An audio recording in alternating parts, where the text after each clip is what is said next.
Candidates हैं जो कि मेडिकल स्टैंडर्ड्स की वजह से आउट हो जाते हैं। क्लियरली सारे मेडिकल स्टैंडर्ड्स को एक्सप्लेन करने वाली हूँ कि क्या चीज़ें अलाउड होती हैं, क्या चीज़ें रिजेक्ट करी जाती हैं और किन चीज़ों पे हम अभी काम कर सकते हैं। ये काफ़ी कॉमनली मिलने वाले कुछ माइनर डिफेक्ट्स हैं। अगर ये इतना ज़्यादा डेविएटेड है कि आपको सांस लेने में दिक्कत आ रही है तो साफ साफ नोटिफिकेशन में लिखा हुआ है एनडीए रिटन और एसएसबी क्लियर करने के बाद भी ऐसे कितने सारे कैंडिडेट्स हैं जो कि मेडिकल स्टैंडर्ड्स की वजह से आउट हो जाते हैं क्योंकि उनको एग्जैक्ट इन्फॉर्मेशन, एग्जैक्ट डिटेलिंग्स नहीं पता थी कि वो वक्त रहते किस चीज के ऊपर काम करके उनको फिक्स कर सकते थे।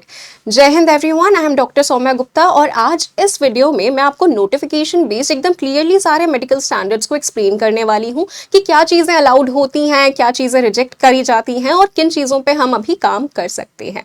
मेल और फीमेल दोनों स्टैंडर्ड्स की हम चर्चा करेंगे। ये वीडियो बेसिकली आपके लिए एक मेडिकल चेकलिस्ट की तरह होगा। एक एक चीज को आप सुनते जाइए और टिक करते जाइए कि आप फिट हैं या नहीं है। देखो, सारे मेडिकल स्टैंडर्ड्स एक पर्टिकुलर रूल के अराउंड घूम रहे होते हैं, यानी कि डिफेंस सर्विसेज जो हैं वो आपकी आज की फिटनेस डिमांड नहीं करते। वो ये चाहते हैं कि आप अगले 20-30 सालों तक एक्सट्रीम क्लाइमेटिक कंडीशंस में सिर्फ सर्वाइव ही नहीं, परफॉर्म करने के लिए भी एकदम फिट हो, एकदम केपेबल हो। अगर आपके शरीर में ऐसी कोई भी चीज है जो बाद में जाकर आपको दिक्कत दे सकती है, उसको अनफिट डिक्लेयर किया जाता है। बस इसी चीज को मद्देनजर रखते हुए आज हम सारे मेडिकल स्टैंडर्ड्स को कवर करेंगे। वीडियो के एंड में ये भी मैं बताऊंगी कि आप अभी से किस तरह से तैयारी कर सकते हैं, क्योंकि ये फिटनेस जो है वो 1 महीने में नहीं आएगी मेडिकल टेस्ट के पहले। ये आपको अभी से ही रेडी करना पड़ेगा खुद को, तो इसकी भी डिटेलिंग में हम चर्चा करेंगे।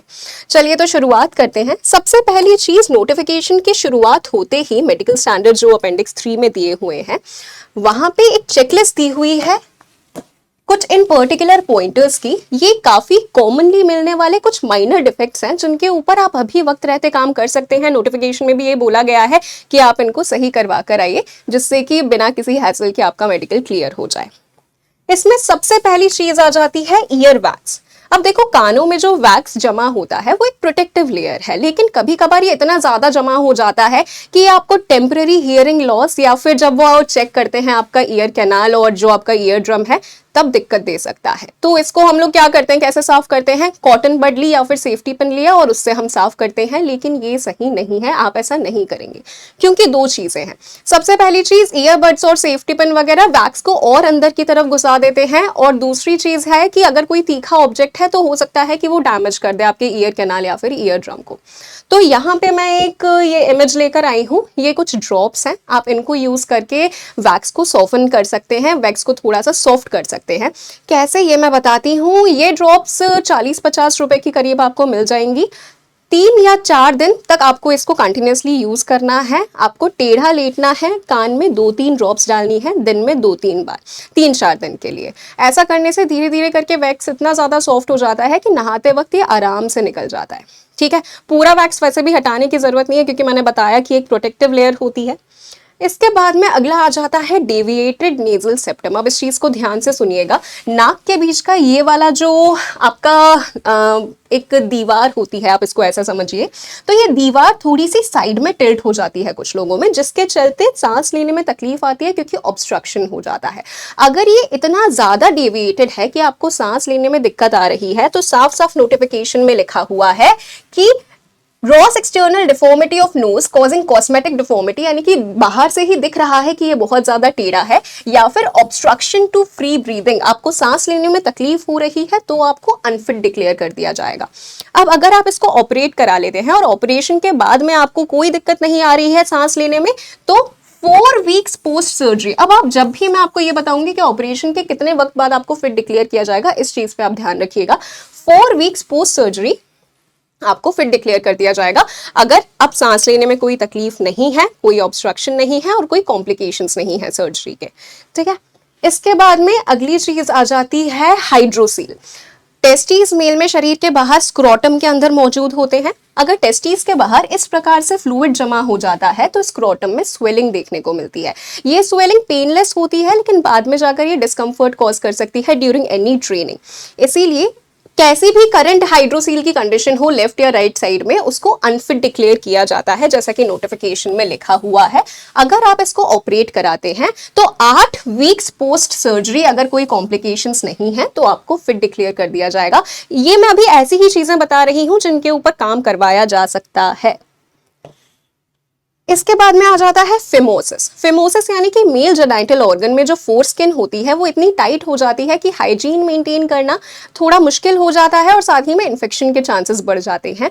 इसीलिए फिमोसिस की कंडीशन में भी अनफिट डिक्लेयर किया जाता है, लेकिन अगर आप इसे ऑपरेट करा लेते हैं तो 4 वीक्स पोस्ट सर्जरी आपको फिट डिक्लेयर कर दिया जाएगा, अगर फर्दर और कोई कॉम्प्लिकेशंस नहीं है।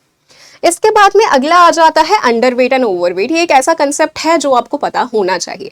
आप नोटिफिकेशन में देखेंगे तो हाइट और वेट का चार्ट मेंशन है, वहां पे आपकी हाइट के अकॉर्डिंग आपका कितना वेट होना चाहिए ये सब कुछ दिया हुआ है बीएमआई स्टैंडर्ड्स के अकॉर्डिंग।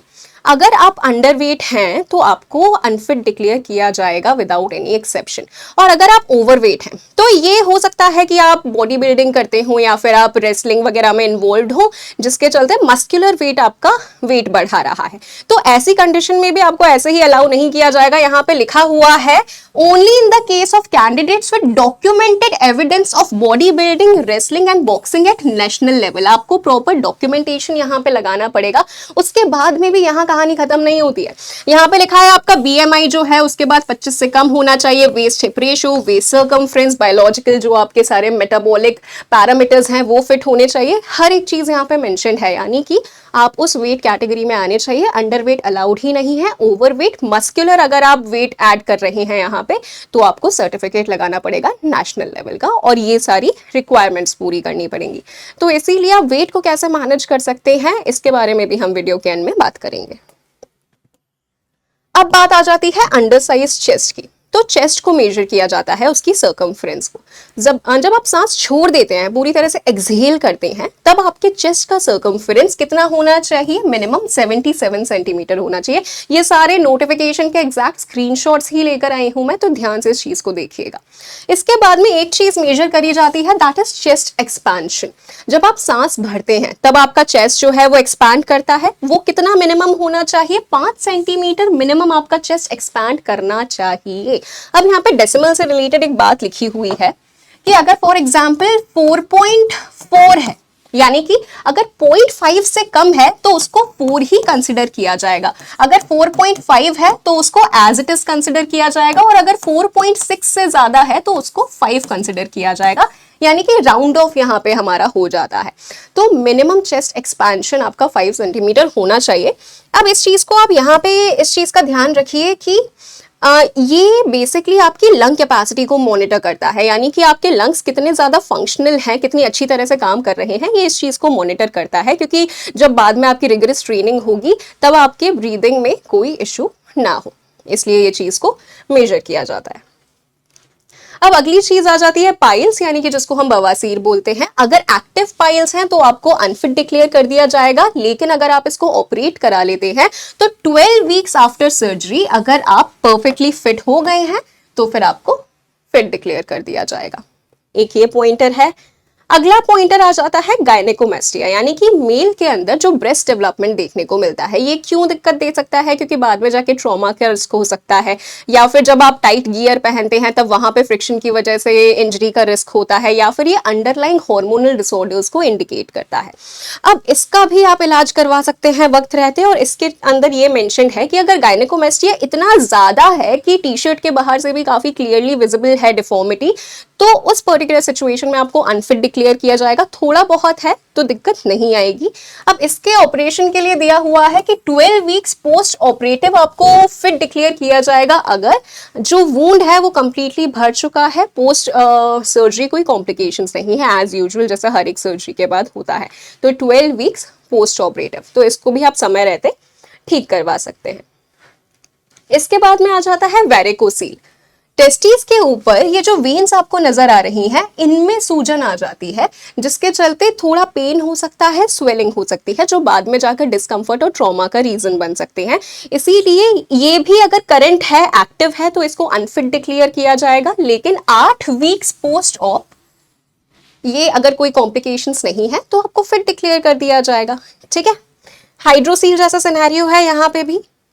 इसके बाद में अगला आ जाता है परमानेंट बॉडी टैटूज। तो देखो बेटा, बॉडी टैटूज को लेकर थोड़ा सा हम इस तरह से समझ सकते हैं कि एनडीए आपका एक बहुत ही प्रेस्टिजियस ऑर्गेनाइजेशन है। यहाँ पे आपको डेकोरम मेंटेन करना है। कोई भी टैटू ऐसा अलाउड नहीं होता है जो कि सेक्सिस्ट मार्क हो या फिर रेसिस्ट हो या फिर कैसा भी अब्यूजिव मार्क हो, ऐसा होना भी नहीं चाहिए, राइट। लेकिन टैटू सिर्फ पर्टिकुलर पोजिशन पे भी ही अलाउड होते हैं। कहाँ कहाँ पे ये मैं बता देती हूँ।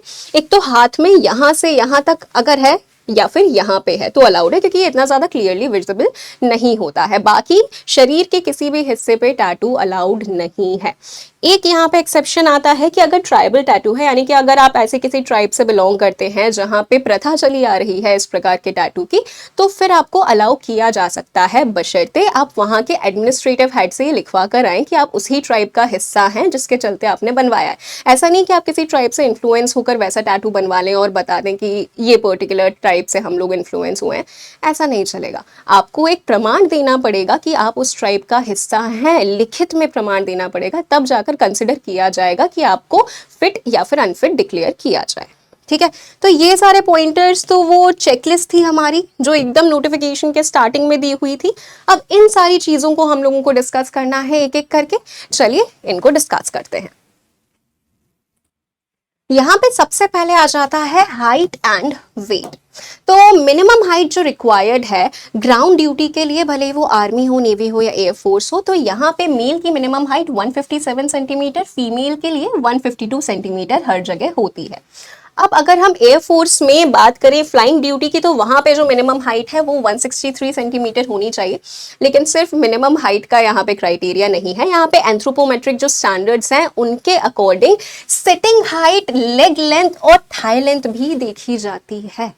ठीक है, तो ये बहुत सारे क्राइटेरियाज होते हैं जो आपको फ्लाइंग फिट बनाएंगे। एक और चीज़, अगर आपकी एज 18 से कम है तो आपको 2 सेंटीमीटर का रिलैक्सेशन दिया जाएगा, क्योंकि 18 की उम्र होने तक आपके पास थोड़े और अभी हाइट बढ़ने के चांसेस होते हैं। ठीक है, तो ये चीज़ भी यहाँ पे मेंशन्ड है। अब बात करते हैं हम रिलैक्सेशंस की। देखो, कुछ एरियाज ऐसे होते हैं जहाँ पे जेनेटिकली ही एवरेज हाइट आपकी कम होती है। इसके चलते जो लक्षद्वीप के कैंडिडेट्स हैं उनके लिए मिनिमम एक्सेप्टेबल हाइट को 2 सेंटीमीटर से रिड्यूस कर दिया जाता है, यानी कि 155 सेंटीमीटर मेल के लिए हो जाएगा और 150 सेंटीमीटर फीमेल के लिए हो जाएगा। उसी प्रकार से for Gorkhas and individual belonging to north eastern regions of India and hilly regions of Uttarakhand, अब इसके अंदर जो भी स्टेट्स आते हैं वो नोट 2 में यहाँ पे दिए हुए हैं, उनके लिए 5 सेंटीमीटर का रिलैक्सेशन हो जाएगा। तो इस चीज को भी आपको एक बार ध्यान से देखना है। इसके बाद में मैंने वो तो आपको बता ही दिया है कि अंडरवेट और ओवरवेट वाला कंसेप्ट हमारा क्या है। ठीक है, अब बात आ जाती है विजन की। बहुत सारे लोगों को कंफ्यूजन होता है कि मैम चश्मा लगा हुआ है, हम अलाउड होंगे कि नहीं होंगे, तो काफ़ी साफ साफ इस चीज़ का मेंशन है। आर्मी की हम बात करें तो वहाँ पे माइनस में आपका नंबर 2.5 से ज़्यादा नहीं होना चाहिए और प्लस में आपका नंबर 2.5 सेम उससे ज़्यादा नहीं होना चाहिए। मायोपिया, हाइपरमेट्रोपिया, नेगेटिव और पॉजिटिव की हम बात कर रहे हैं। अब यहाँ पे अगर एस्टिग्मेटिज्म यानी कि आपके चश्मे में सिलिंड्रिकल नंबर भी है तो वो 2 से ज्यादा नहीं होना चाहिए, +- 2 डायोप्टर से। ठीक है, अब ये मैं बात कर रही हूँ 10+2 लेवल वाली जो एंट्रीज हैं। यहाँ पे लसिक सर्जरी जो है वो परमिटेड नहीं है। ग्रेजुएट और पोस्ट ग्रेजुएट में लसिक यानी कि जो केराटो ऑपरेटिव प्रोसीजर्स होते हैं वो अलाउड होते हैं, लेकिन उसमें भी शर्तें हैं। क्या शर्तें हैं ये मैं बता देती हूँ एक बार, कि एज आपकी 20 साल से ज्यादा होनी चाहिए सर्जरी के वक्त, मिनिमम 12 मंथ्स हो चुके होने चाहिए आपके लसिक सर्जरी के बाद में, और भी कुछ चीजें हैं जो आपके ऑप्थेल्मोलॉजिस्ट जो हैं वो आपको बताएंगे। तो ये चीजें होती हैं ग्रेजुएट और पोस्ट ग्रेजुएट एंट्रीज के लिए। 10+2 लेवल पे परमिटेड ही नहीं है लसिक सर्जरी। ठीक है, इसके बाद में एक चीज दी हुई है जिसको बोला जाता है कलर परसेप्शन। ये दिख रहा है यहाँ पे कलर परसेप्शन CP2, ये क्या लिखा हुआ है इसको समझाती हूँ। देखो, ये बेसिकली कलर ब्लाइंडनेस होती है। कलर ब्लाइंडनेस एक ऐसा विजन डिफेक्ट है जिसमें इंसान कुछ रंगों के बीच में फर्क नहीं कर पाता, मोस्टली रेड और ग्रीन कलर के बीच में डिफरेंशिएट नहीं कर पाता। इसको कलर ब्लाइंडनेस बोला जाता है। इसको कलर परसेप्शन लेवल्स के अकॉर्डिंग चेक किया जाता है, यानी कि CP लेवल्स। CP1 सबसे अच्छा है, CP4 सबसे बुरा होता है। ठीक है, तो CP1 CP2 जो लिखा हुआ है वो इसी के अकॉर्डिंग होता है। तो इशिहारा चार्ट जो आप यहाँ पे देख रहे हैं इससे चेक किया जाता है, लेकिन कुछ कैंडिडेट्स क्या करते हैं कि इशिहारा चार्ट रट के चले गए। लेकिन वो थोड़े से ज़्यादा होशियार है ना आपसे, ऐसे काम नहीं चलता। यहाँ पे साफ साफ लिखा हुआ है कि एनोमेलोस्कोप की मदद से क्रॉस चेक किया जाएगा कि आप कलर ब्लाइंड हैं या नहीं हैं। तो अगर आप कलर ब्लाइंड हैं तो आपको अनफिट डिक्लेयर किया जाएगा, इशारा रट के ना जाएं। इसके बाद में बात आ जाती है नेवी की, यानी कि यहाँ पे अगर हम देखें तो -1 डायोप्टर मायोपिया की लिमिट है और हाइपरमाइट्रोपिया की +2 डायोप्टर है, और सिलिंड्रिकल नंबर अगर है तो +-1 डायोप्टर लिमिट है। साफ साफ यहाँ पे नोटिफिकेशन में मेंशन है, आप यहाँ से चेक कर सकते हैं। कलर परसेप्शन यहाँ पे आपका जैसा मैंने बताया एनोमेलोस्कोप से चेक किया जाएगा, इशारा से चेक किया जाएगा।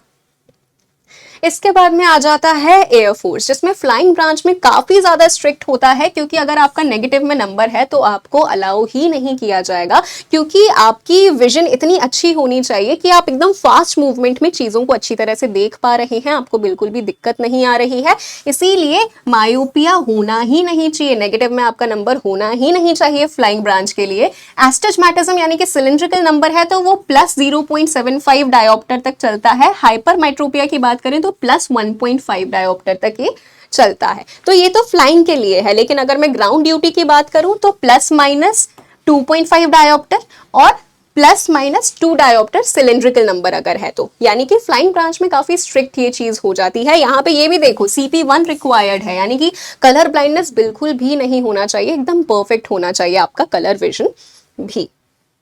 इसके बाद में अगला आ जाता है सेप्टल परफोरेशन। अब ये देख रहे हो नाक के बीच की जो दीवार है इसमें इस प्रकार का परफोरेशन सेप्टल परफोरेशन कहलाता है।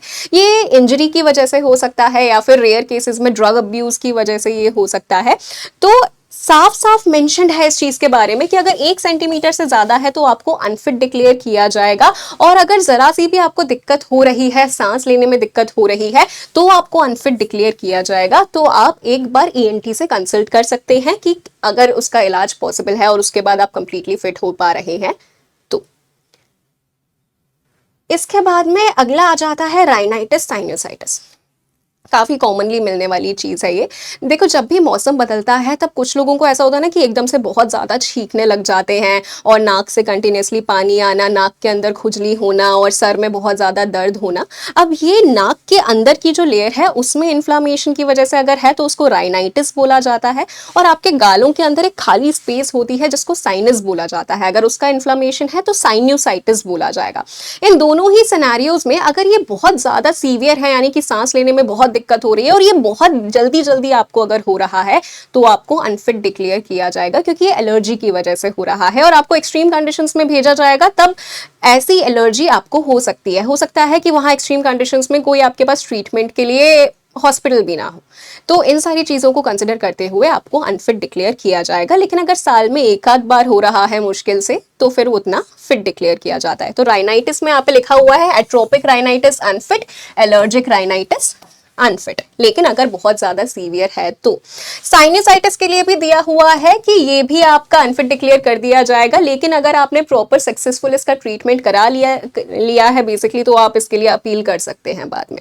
अब एक चीज आ जाती है नेजल पॉलिप्स। अगर आपको नेजल पॉलिप्स डिटेक्ट हुए हैं तो आप अनफिट हो जाएंगे, भले ही आपने ट्रीटमेंट कराया है या फिर नहीं कराया है, आपको अनफिट ही डिक्लेयर कर दिया जाएगा। क्यों? इसके पीछे कारण है, क्योंकि ये एलर्जी की वजह से होता है और अगर आप इसको ट्रीट करा भी लेंगे तो भी ये दोबारा से हो सकता है, इसकी काफी अच्छे खासे चांसेस होते हैं। तो जैसा कि मैंने पहले बताया एक्सट्रीम कंडीशंस में आपको भेजा जाएगा तो ये वापस रिकर हो सकता है, सांस लेने में तकलीफ दे सकता है, आपके परफॉर्मेंस को इफेक्ट कर सकता है। इसीलिए नेजल पॉलिप्स को अनफिट डिक्लेयर किया जाता है, भले ही ट्रीटेड हो या फिर अनट्रीटेड हो।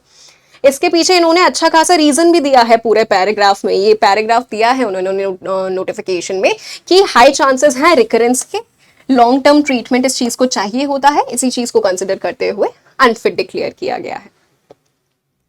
इसके बाद में बात आ जाती है हियरिंग कैपेसिटी की, यानी कि सुनने की क्षमता। तो यहाँ पे दिया हुआ है 610 सेंटीमीटर्स। नॉर्मल अगर कोई बात कर रहा है 610 सेंटीमीटर यानी कि 6.1 मीटर्स, या फिर आप बोल सकते हैं 20 फीट के अराउंड दूर से अगर कोई नॉर्मल बात कर रहा है, जैसे अभी हम बात कर रहे हैं, या फिर कोई जोर से फुसफुसा भी रहा है तो आपको सुनाई देना चाहिए। तो क्या कराया जाता है वहां पे, एक कान पे हाथ रखाया जाता है और दूसरे 20 फीट दूर से डॉक्टर होता है, वो कुछ बोलेगा, नंबर वगैरह वो आपको आइडेंटिफाई करना है। दोनों कानों का ऐसे चेक किया जाता है for checking the hearing.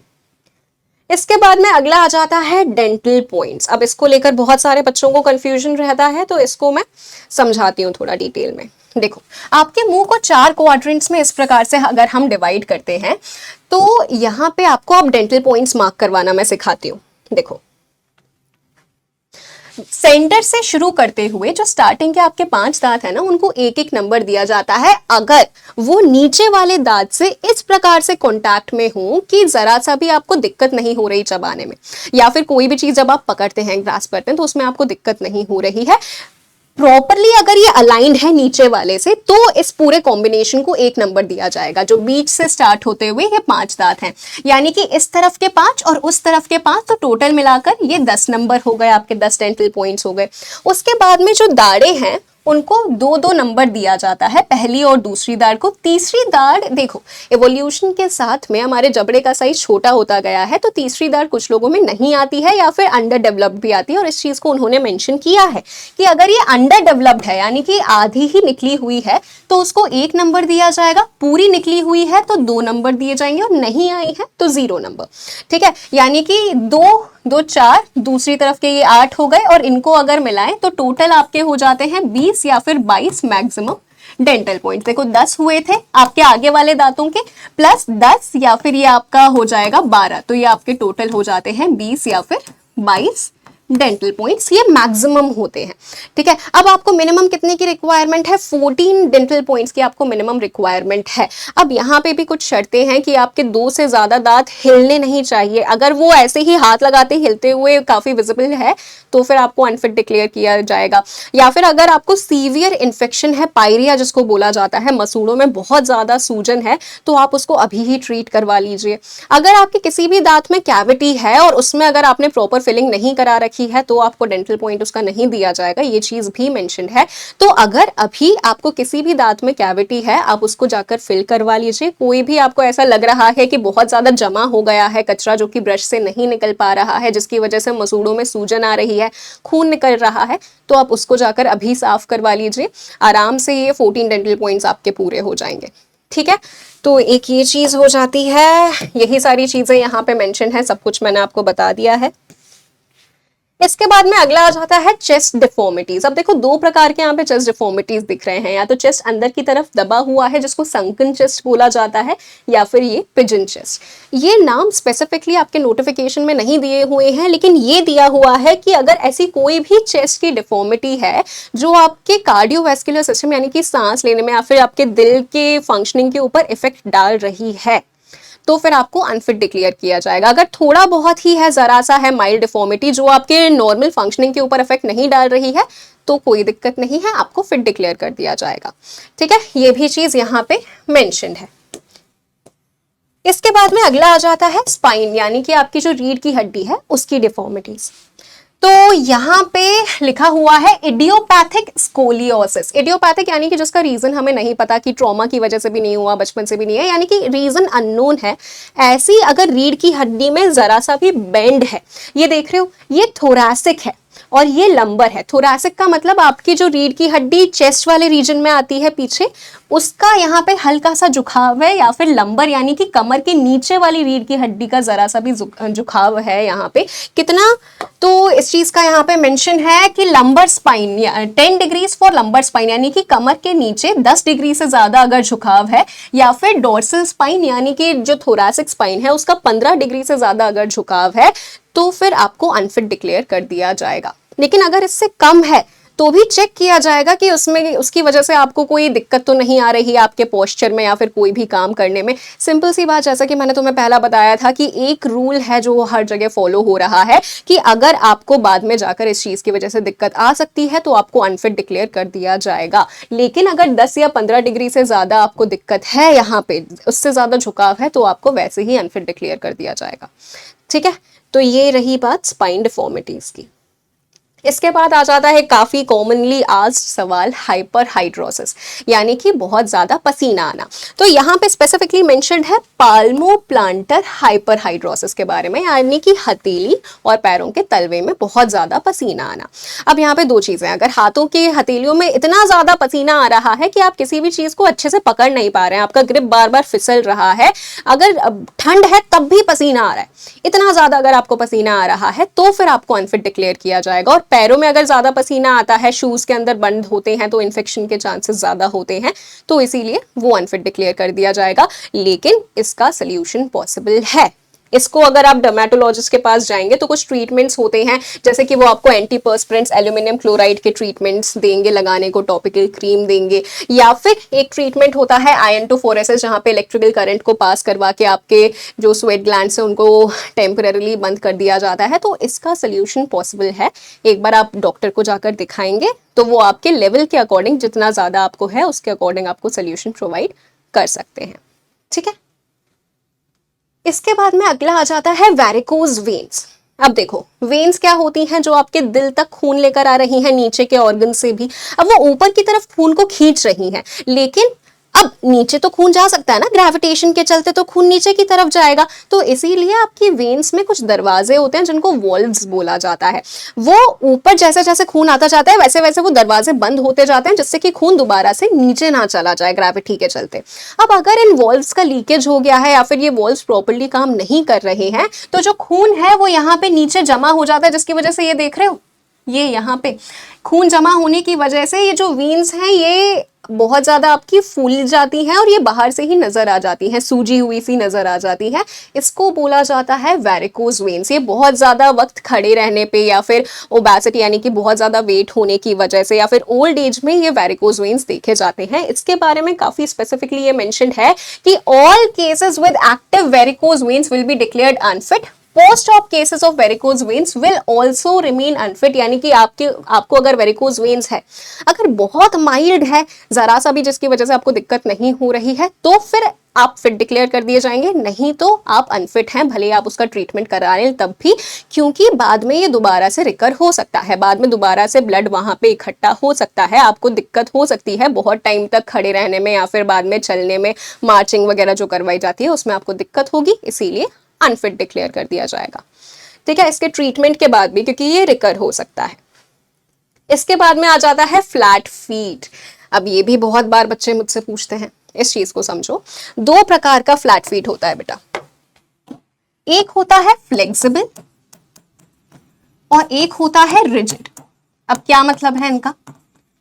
Flexible का मतलब है कि आप पैर को जब जमीन पे रख रहे हैं तब वो एकदम फ्लैट नजर आ रहा है। अब फ्लैट का मतलब भी एक बार मैं बता दूं, ये आर्क दिख रहा है, ये आर्क, ये होना चाहिए आपके नॉर्मल मूवमेंट के लिए, आपके पोस्चर के लिए ये प्रॉपर होना चाहिए। लेकिन अगर ये नहीं है तो इसको फ्लैट फुट बोला जाता है। खड़े रहने पे अगर ये फ्लैट है, लेकिन अगर आपने अपनी एड़ियां उठाई, अगर आप अपने टोस के सहारे ऐसे खड़े हो जाते हो, तो अगर आर्क आ जाती है तो फिर वो फ्लेक्सिबल फ्लैट फुट है, यानी कि वो आ रही है आर्क, बस खड़े होने पे नहीं आ रही है।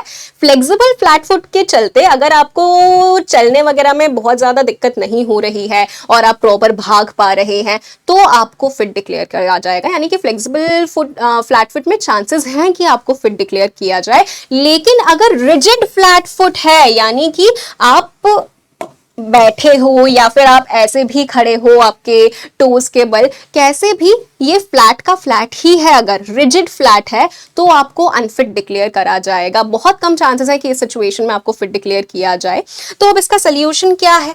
अब रिजिड वाला है तो उसका कोई पॉसिबल सोल्यूशन नहीं है, लेकिन अगर आपका फ्लेक्सिबल फ्लैट फुट है, यानी कि अगर आप इस प्रकार से खड़े हो रहे हैं तो वो आर्क आ रही है, तो आपको अपना फुटवेयर सही करना है।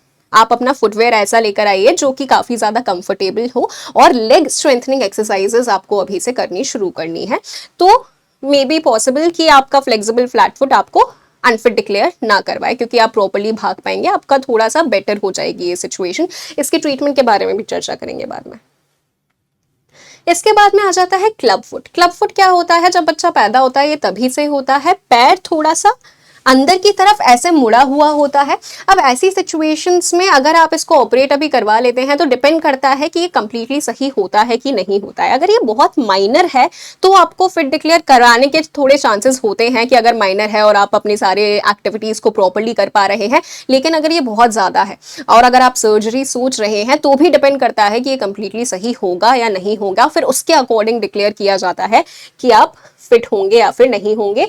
मॉडरेट एंड सीवियर केसेस को लिखा हुआ है that will be entitled to rejection, यानी कि फिर रिजेक्शन के चांसेस हो जाएंगे। All cases will be rejected.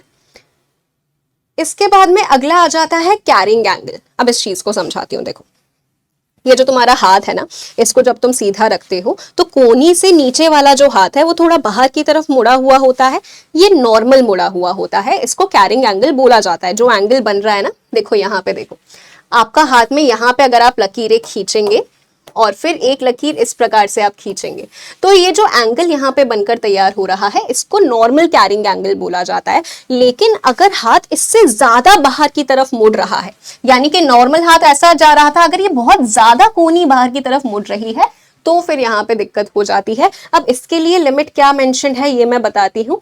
Cubitus वैल्गस इसको बोला जाता है। 15 डिग्रीज तक मेल में होना चाहिए, 18 डिग्रीज तक फीमेल में होना चाहिए। अगर इससे ज्यादा है तो आपको 100% अनफिट डिक्लेयर किया जाएगा। एक और चीज, अगर ये आपका हाथ ना अंदर की तरफ अगर मुड़ रहा है, देखो ये नॉर्मल तो है, ये कोहनी बाहर की तरफ मुड़ रही है, लेकिन ये अगर अंदर की तरफ मुड़ रहा है और 5 डिग्री से अगर ये ज्यादा, ये लेस देन नहीं मोर देन होना चाहिए, अगर ये 5 डिग्री से ज्यादा आपका मुड़ रहा है तो आपको अनफिट डिक्लेयर किया जाएगा।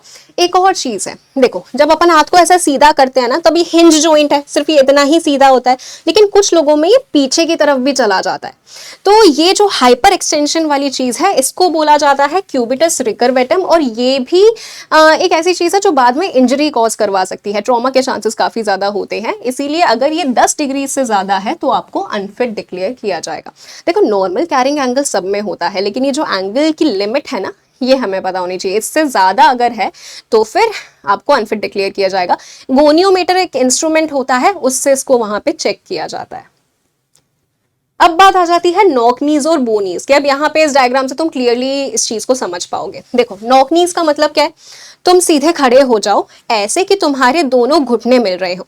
अब अगर तलवों के बीच में गैप आ रहा है ना तो फिर उसको बोला जाएगा नॉक नीज, यानी कि आपके घुटने अंदर की तरफ हैं लेकिन आपके तलवे बाहर की तरफ हैं। तो ये जो ऐसा एंगल यहाँ पे बन रहा है इसको नॉक नीज बोला जाता है।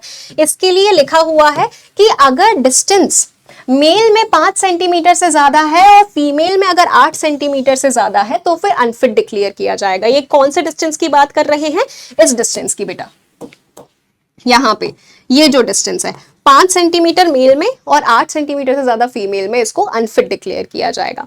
ये नॉर्मल अलाइनमेंट होता है। और ये है बो लेग्स। बो लेग्स का मतलब जैसे ये नॉक नीज था ना, जस्ट इसका उल्टा सिनेरियो कि आप जब अपने दोनों एड़ियों को पास में रखेंगे तो आपके घुटनों के बीच में अगर गैप आ रहा है इस प्रकार से ऐसा, तो इसको बोर्ड लैग्स बोला जाता है। और यहाँ पे कितना अलाउंस है हमारे पास में, 7 सेंटीमीटर से ज्यादा में आपको अनफिट डिक्लेयर किया जाएगा, यानी कि ये वाला जो डिस्टेंस है ये 7 सेंटीमीटर से ज्यादा नहीं होना चाहिए। अब देखो अगर इनका इलाज आप करवाने जाएं तो फिर सर्जरी इतनी आसान होती नहीं है, और सर्जरी के बाद भी आपको फिट डिक्लेयर किया जाए इसके बहुत कम चांसेस होते हैं। ठीक है, तो आप इसको अभी से मेजर कर लें कि कितना अलाउंस यहाँ पे होता है।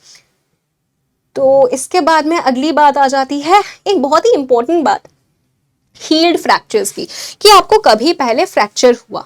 तो यहाँ पे 2 प्रकार के फ्रैक्चर्स की हम चर्चा करते हैं। एक है आर्टिकुलर, इंट्रा आर्टिकुलर फ्रैक्चर्स, और एक है एक्स्ट्रा आर्टिकुलर फ्रैक्चर्स। अगर आपको कभी भी कोई ऐसा फ्रैक्चर हुआ है जिसमें आपका जॉइंट इन्वॉल्व था, जोड़ जो होता है हड्डियों का, अगर ये इन्वॉल्व था तो आपको अनफिट डिक्लेयर किया जाएगा। अगर आपका जो वहां पे सर्जरी के बाद में भी पूरा अगर सही आप हो भी गए हैं, अगर आपका इम्प्लांट हट भी गया है, तब भी आपको अनफिट डिक्लेयर किया जाएगा। क्यों? क्योंकि अगर आपको एक बार वहां पे फ्रैक्चर हुआ है जहां पे भी जॉइंट इन्वॉल्व है तो बाद में जाकर वहां पे आर्थराइटिस के चांसेस या फिर इंस्टेबिलिटी के चांसेस होते हैं। इसी चीज को मद्देनजर रखते हुए जैसा मैंने बताया अगले 20-30 सालों को उनको नजर में रखना है तो आपको अनफिट डिक्लेयर किया जाएगा। लेकिन अगर आपको पहले ऐसा कोई भी फ्रैक्चर हुआ है जो कि जॉइंट का नहीं था, नॉर्मल हड्डी का फ्रैक्चर था, जिसको एक्स्ट्रा आर्टिकुलर फ्रैक्चर बोला जाता है, वहां पे आपको फिट डिक्लेयर किया जाएगा अगर फ्रैक्चर प्रॉपर्ली अब हील हो चुका है, जुड़ चुका है अच्छी तरह से। और यहाँ पे एक बात लिखी हुई है, post operative implant in situ shall be consider unfit and will be considered for fitness after minimum of 12 weeks implant removal. यानी कि अगर इम्प्लांट डला है, अगर करंट अभी इम्प्लांट डला हुआ है मेडिकल के वक्त पे, तो आपको अनफिट डिक्लेयर किया जाएगा। इम्प्लांट भी हट जाना चाहिए कितने वक्त पहले, 12 वीक्स पहले हट जाना चाहिए, और उसके बाद में आपकी फंक्शनिंग एकदम प्रॉपर होनी चाहिए। तो अगर जॉइंट इन्वॉल्व नहीं है तो फिर ये चीज़ों को कंसिडर करना है कि इम्प्लांट हट जाना चाहिए 12 हफ्ते पहले। अगर जॉइंट इन्वॉल्व है तो आपको अनफिट डिक्लेयर किया जाएगा। इसके बाद में अब बात आ जाती है यार फीमेल कैंडिडेट्स की। बहुत कंफ्यूजन रहता है कि कैसे चेक करें, क्या क्या स्टैंडर्ड्स होते हैं। तो यहाँ पे कुछ कॉमन सी चीज़ें मैं बता रही हूँ। सबसे पहला यहाँ पे आ जाता है प्राइमरी और सेकेंडरी एमेनोरिया। एमेनोरिया का मतलब होता है कि आपको या तो पीरियड शुरू हुए ही नहीं है प्राइमरी, और सेकेंडरी का मतलब आपको 3, 4 या 6 महीने से पीरियड्स नहीं आ रहे हैं कुछ वक्त से, उसको बोला जाता है।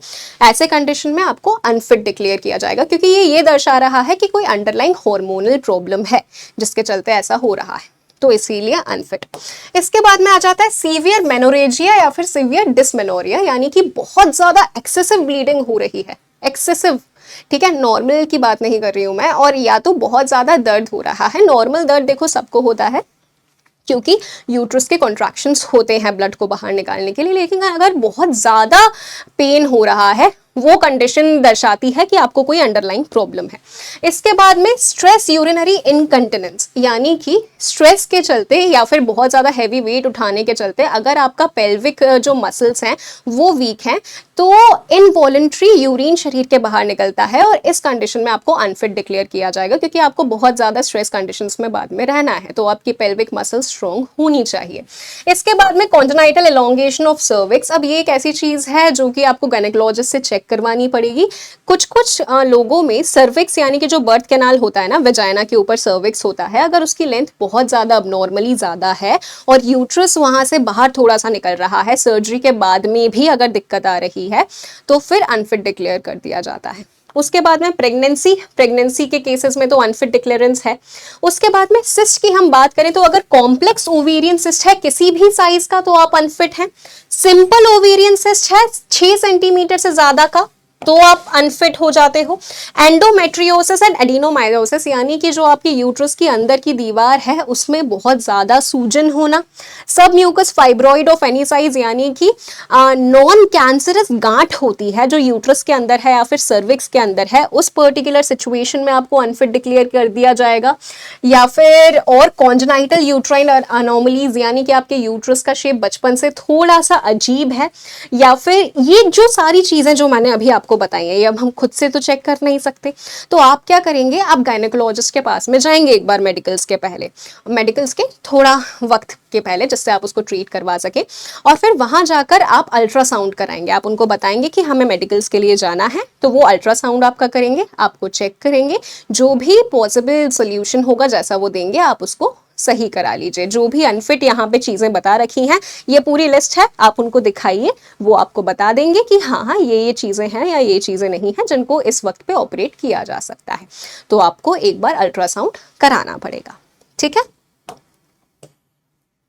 इसके बाद में हाँ एक और चीज, जो नेवी के स्टैंडर्ड्स दिए हुए हैं वहां पे दिया हुआ है कि कुछ कुछ ऐसी चीजें हैं जो अलाउ कर दी जाएंगी। जैसा कि मैंने बोला था ना कि अगर माइनर है तो अलाउ कर दिया जाएगा, जैसे कि माइल्ड डिग्री है वेरिकोसील का, या फिर वेरिकोज वेन्स हैं बहुत ही माइल्ड है, या फिर नॉकनीज है अगर 5 सेंटीमीटर से कम का अगर डिस्टेंस है आपके दोनों तलवों के बीच में तो अलाउ कर दिया जाएगा। और बोलेग्स वाला है कि अगर 7 सेंटीमीटर से ज़्यादा नहीं है तो अलाउ कर दिया जाएगा, यानी कि थोड़ा बहुत आपको अलाउंस दे दिया जाता है। अगर बहुत ज़्यादा माइल्ड है चीज़, अगर वो आपको दिक्कत नहीं दे रही परफॉर्मेंस में, अल्टीमेटली यही चेक किया जाएगा कि अब आगे जाकर ये कोई चीज़ आपको दिक्कत ना दे। अब ये सारे स्टैंडर्ड्स के हम लोगों ने डिस्कशन कर लिए, तो अब ये देखते हैं कि हम लोग अभी से क्या तैयारी कर सकते हैं। ध्यान से इस चीज़ को सुनिएगा प्लीज़। सबसे पहले हाइट और आपका जो वेट है उसका बैलेंस। अब हाइट तो जितनी बढ़नी थी उतनी बढ़ गई अगर आप 18 के हो चुके हैं, तो वेट की अगर हम बात करें तो आपको उसको रेगुलेट करना है। कैसे कर सकते हैं, एक चीज़ गांठ बांध लो, डेली 40 से 50 मिनट की तुम्हें फिजिकल एक्सरसाइज करनी ही है। अभी से ही आप शुरुआत कर दीजिए, भले आप रनिंग कर रहे हैं, आप स्ट्रेंथ एक्सरसाइजेस कर रहे हैं, ज़रूरी है उसको मेंटेन रखिए। दूसरी चीज़, आप बैलेंस डाइट खाएंगे। बैलेंस डाइट का मतलब होता है कि आप जैसे, अगर मैं ब्रेकफास्ट की बात करूं तो ब्रेकफास्ट आपका सबसे हैवी होना चाहिए, लंच आपका उससे थोड़ा सा हल्का, डिनर सबसे हल्का होना चाहिए। आप प्रॉपर रात में अगर आप 1-2 अखरोट, 2-3 बादाम गला रहे हैं, सुबह सबसे पहले खाली पेट आप वो खा रहे हैं। उसके बाद में आपकी हर एक डाइट में थोड़ा प्रोटीन होना चाहिए आपके प्रॉपर मसल डेवलपमेंट के लिए।